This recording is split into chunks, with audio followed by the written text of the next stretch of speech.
Welcome into Collect TV. I'm Kevin Jackson. We're joined today by Daniel Horine of Popfly Pop Shop. Daniel has created a really cool collectible that melds the concepts of comic book cover art along with sports.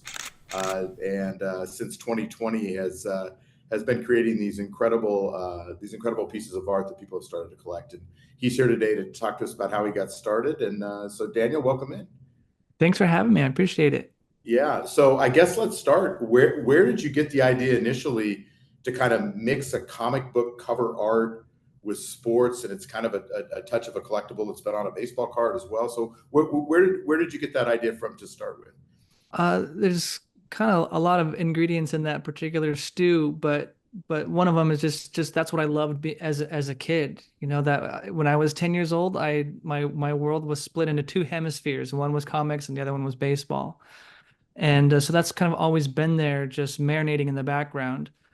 And during the pandemic, I had done a few pieces. I wouldn't even call them pieces, just sort of sketches that explored baseball in a comic book style, and yeah, during the pandemic, it was just an idea that was just born out of part boredom, part reflection after my father had passed, and just thinking about youth and my own father, and it really just sort of was just another idea out of many, and this one happened to stick. That's great. That's great.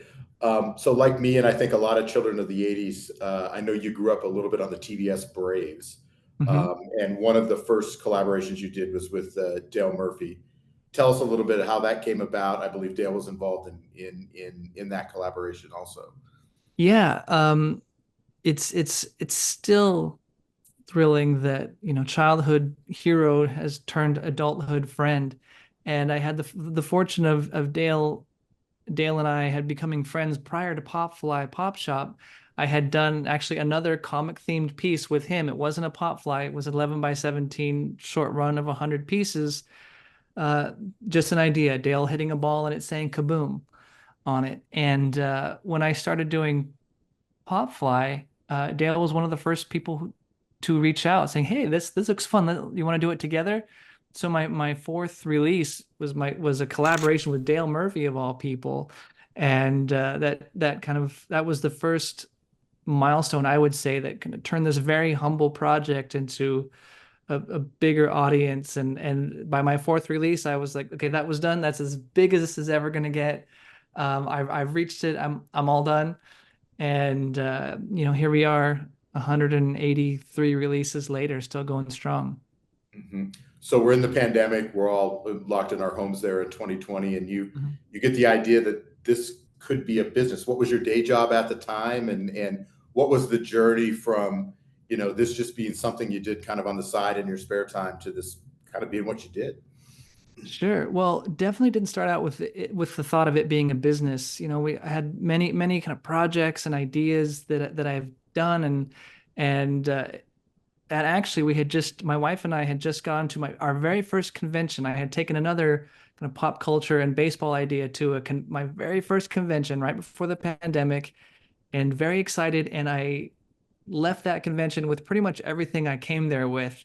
It was yet another kind of project that didn't really land, and it was defeating because it was the end. My wife and I had been together for almost 20 years at that point, and it was another one of these things that didn't quite get the traction. All passion, no traction, as I would as I would say.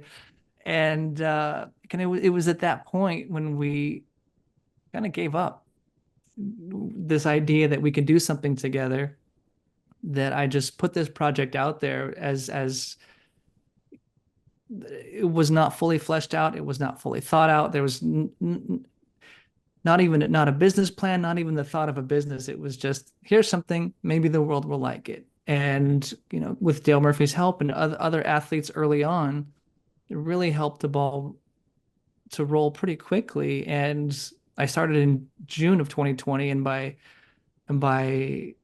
by December I was on MLB TV talking about it. So it really got some steam real quick. And it turned into, yeah, it turned into a business. And was working at LinkedIn at the time when it started. I had been there for 6, 7, 8 years or so. Um, as a associate creative director over there, and at some point, it just made more sense to do Popfly full time rather than being in the corporate world anymore. Hmm.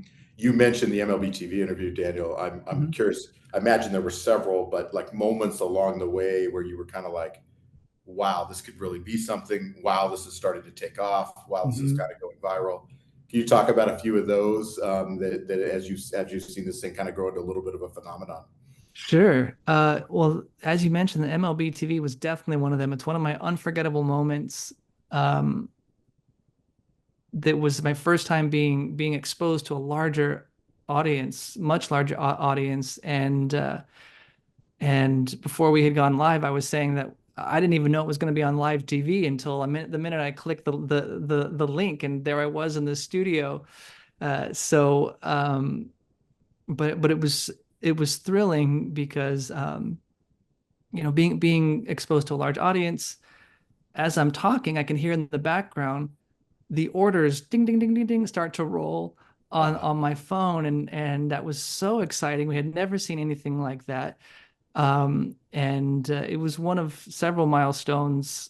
Another one being uh, having it being invited or asked by the Hall of Fame, can we show your prints in our museum? mhm. So yeah, that's something that you don't say no to.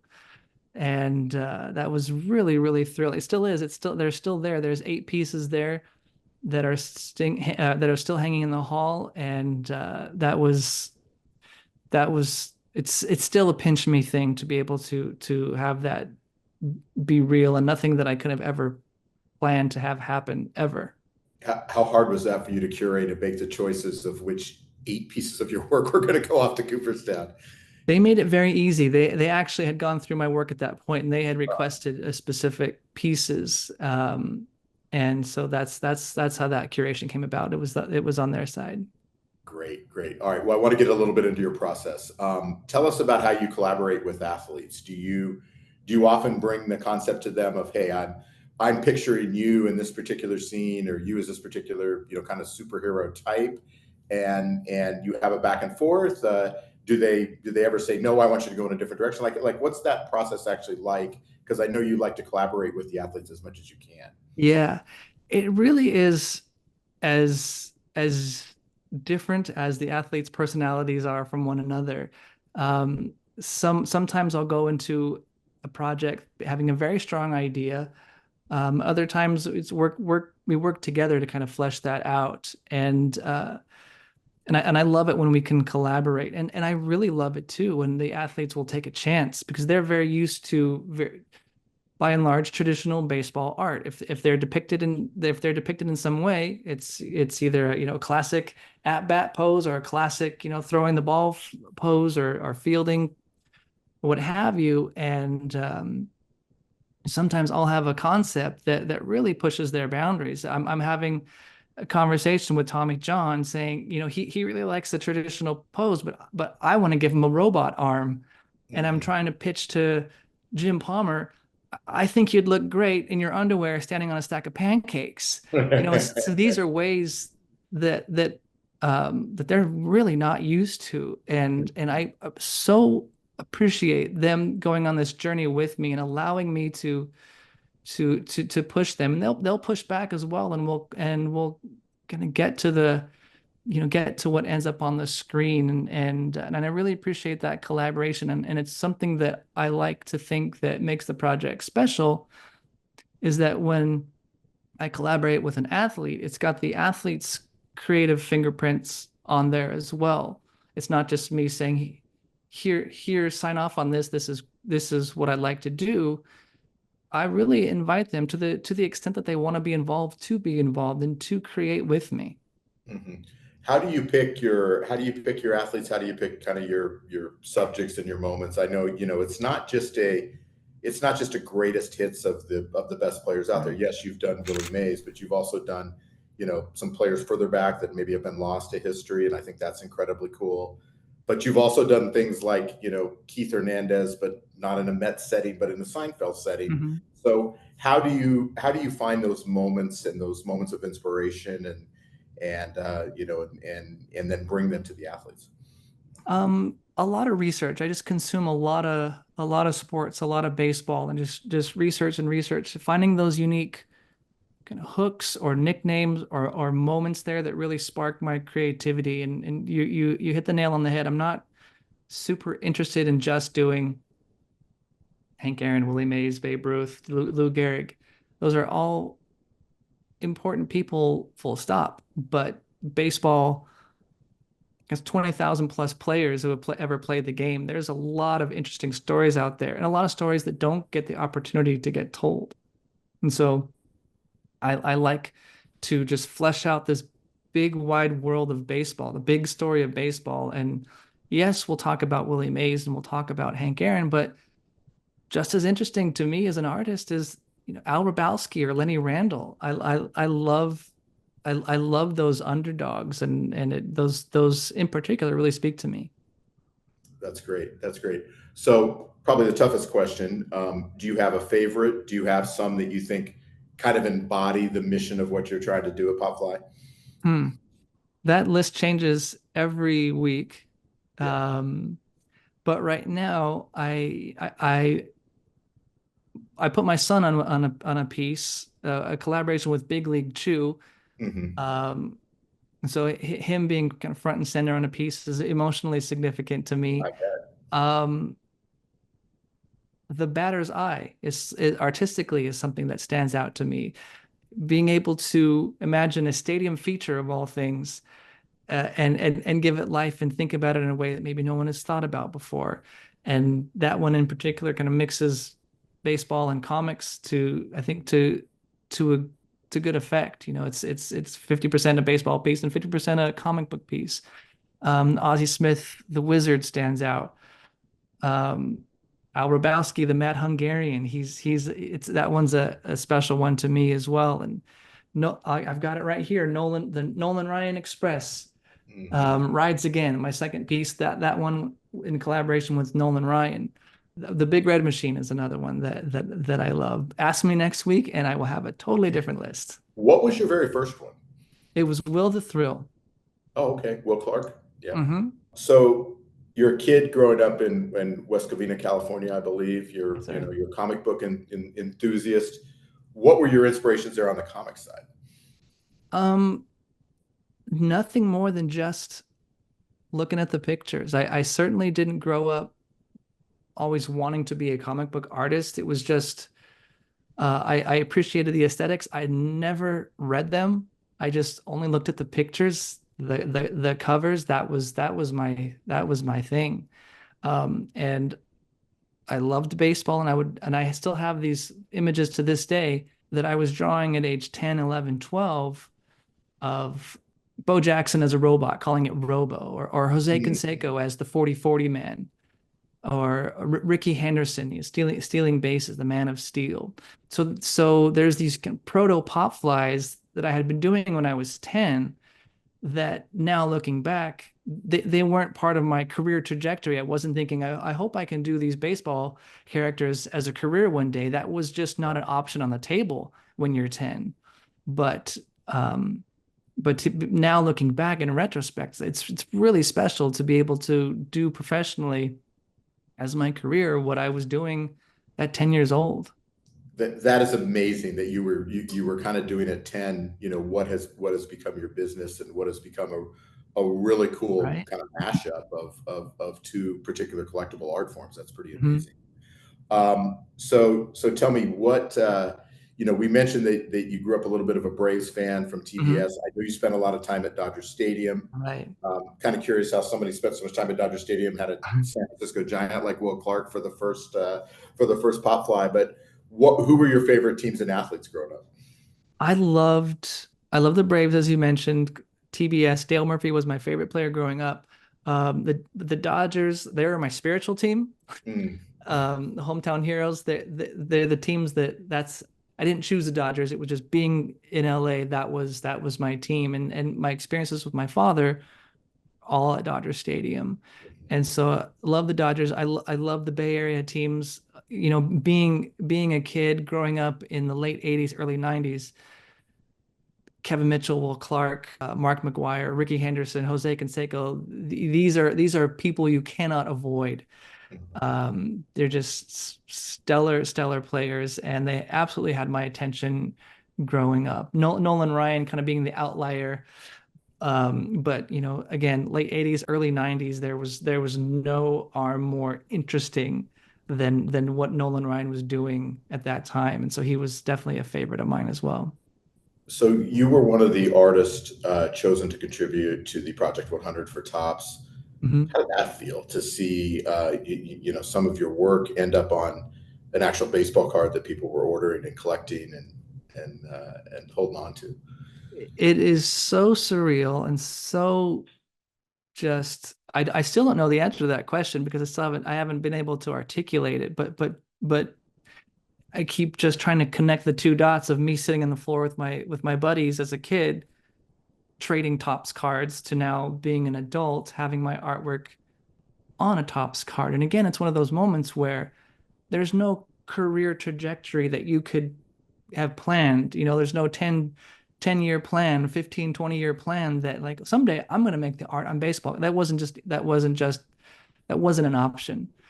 And it's just I keep reflecting and rebooting and reflecting and rebooting on just the reality of that.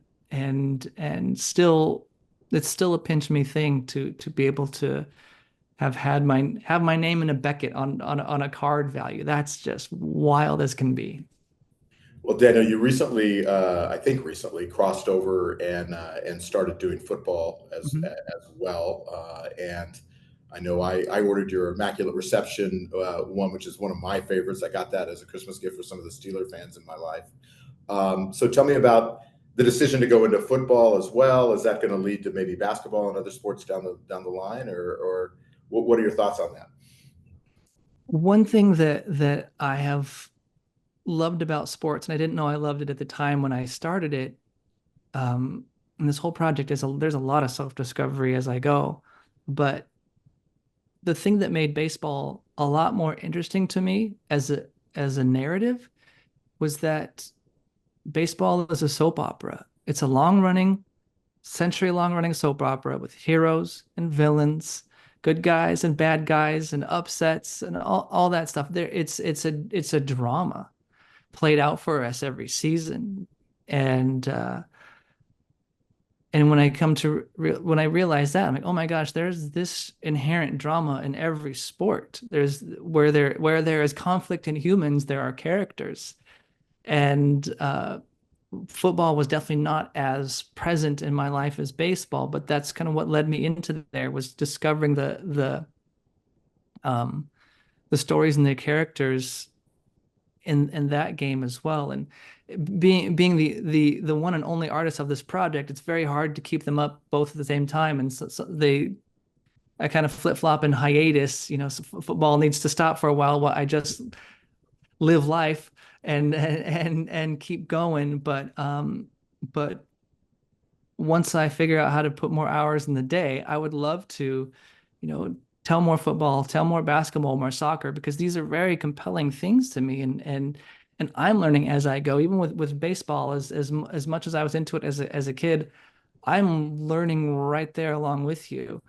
You know, each week as the piece drops, I don't know a lot about Mordecai Brown, or I don't know a lot about pick your subject. I'm learning as I go and educating myself. And so it's been such a thrill to discover as much as I've discovered, and people seem to enjoy, especially when I do subjects are more unknown, just kind of discovering along with me these really compelling narratives.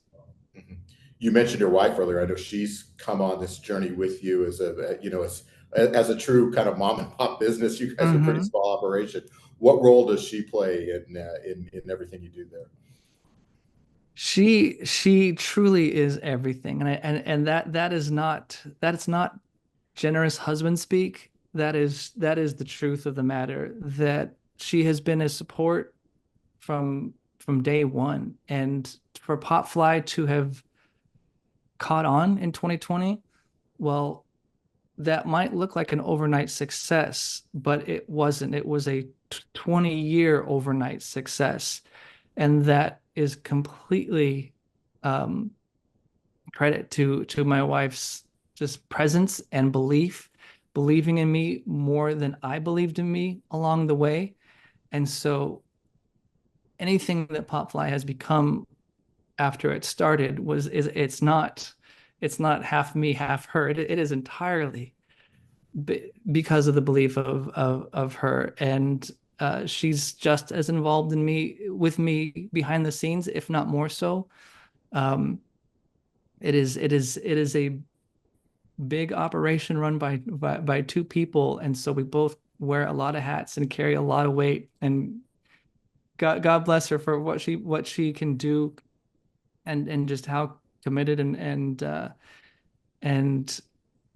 intensely she takes this project. And it's, yes, it's my artwork on the screen, but it's there because of her. And I wish more people knew about that. I wish more people knew just how important, like those lines are on there on the prints because just as much, if not more, because of her.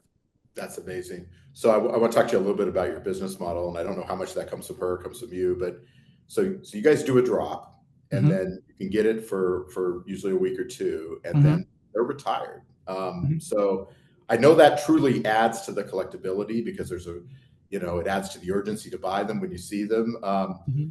Where did kind of that idea come from? Because I think that adds to true rarity and collectability. Uh, Again, the answer to that is a stew with a lot of ingredients. Uh, Um, One of them, it was literally in this room after work one day. 90% of how this project works just kind of just came together on a whim. And I had finished the Will Clark piece, not intending to even release it. It was part of just an art trade with an artist friend of mine. I was going to do Will Clark in my style, and he was going to do Dale Murphy in his style, and we were going to trade, and that was going to be it. So um, I thought, maybe I can do something with this. And I had saw that Topps had done, I think Topps Now, or some of their Project 2020 stuff. They had timed releases. Like, oh, that's great. That's interesting. I've never done that before. I had put artwork up on the site before and moved none of it. So I said, well, let's just try. We'll put a timer on it. A week sounds good. Um, Maybe I can do one of these a week. We'll see. And put it up there without much thought at all. And it really, again, not even, it's generous to call it a business model. It was just, oh, we'll do this, and here we go, and we'll launch it right now. And had no idea what it would cost. Had no idea how I was going to print it. Had no idea how I was going to ship it. None of that. It was just ready, ready, fire, aim from the jump. sure. And kind of just figured it out in midair. Um, but yeah, but that being said, it worked, and we made a handful of sales. And I still recall as clear as day. I came up to my wife and I was like, "We might be able to pay our gas bill with this. Can you believe it?" Like, I was just astonished, going from zero sales to going to a small trickle. Thrilled as can be for that, and I still am thrilled as can be to pay a gas bill or an electric bill or something like that. And again, it gained a lot of traction real quick, and for it to become our both me and my wife's full-time jobs, Mhm. still hard to believe. And I'm still excited to pay that gas bill with these pieces. So, I got to ask you the selfish question as a collector watching a few of your past works on eBay. Mhm. Um, any plans to ever bring any of the past stuff out of the vault, or are you sticking to that model of if you don't get it on the original drop, it's not coming back? Definitely. no plans to bring it back. That's one thing that I've had a lot of support early on from folks who really invested in me as an artist, and it's important to me to do right by them by not seeing the numbers and be like, oh, okay, well, actually, maybe, I would love for more people to see my art. I would love for that, but just out of respect and honor, I can't do that. So, maybe down the line there's another iteration of it where it's a I don't know, a trading card size or a poster, some reimagining of it, but definitely I can't and won't, make, oh, here's Will Clark 2.0. I hope you like it. So Yeah. What about coffee table book or something like that? Your stuff would lend itself very well to, here's the collection. I'm sure people have approached you about that idea. yeah, I would love to do that because behind the scenes there's a lot of stories that have come from this project and some pretty unbelievable exchanges and experiences um and I love sharing about that. I love my love even more so than the art is the stories that the art tells and the stories behind the scenes. And so there's a pretty passionate small but mighty community who collects these. A lot of them on Facebook and the Popfly collecting community. That's where I do a lot of my behind the scenes narratives and things like that. But I think a coffee table book, given the experiences, the thought and the intention behind telling these stories, and all of the versions and iterations that didn't make it on the final cut, I think that would make a really fun experience. I I am really committed to having a strong why behind what I do, and it would bother me to some extent if I did it when I was not yet finished with the project. Like, oh, it's incomplete. So maybe the first 100 is volume one and there's a volume two someday. But it would be thrilling to be able to, yes, I've told the stories that appear on the covers, but let me tell you about what it was like behind the scenes and the why behind the what. Mhm. So I don't know if you want to tell us what some of your best sellers have been, but I'd love to know. And Mhm. beyond that, maybe I'd also like to ask you, have there been a couple that, maybe popped up and really, really sold well, and you were like, wow, I was kind of surprised by that one. That's a fairly obscure moment or athlete, and it really popped. I think some of the best sellers have been, if I can remember correctly, Michael Jordan was probably the biggest seller, and that was not an absolute shock. Yeah, no For surprise to anybody here at Collect. I think we try to yeah, tell Michael Jordan story at least every couple days. yeah, Yeah. absolutely, absolutely. So he was a bestseller. I believe Pete Rose was another one that was up there in the top five. Vin Scully was another huge seller. Oh wow. Yeah. As a Dodger fan, that must have been a cool one to do for you. Yeah, that was fun. Again, that piece was a journey for me. These pieces, I know the folks see one final image at the end, but they're that week that I'm creating it, it's like, should I do this? Should I do this? No, it's too much this. Oh, it's not enough this. And so I'm constantly battling with the creative process, working it out, truly breaking a sweat, working this stuff out, until what I get, that's on the final piece. How long does that take?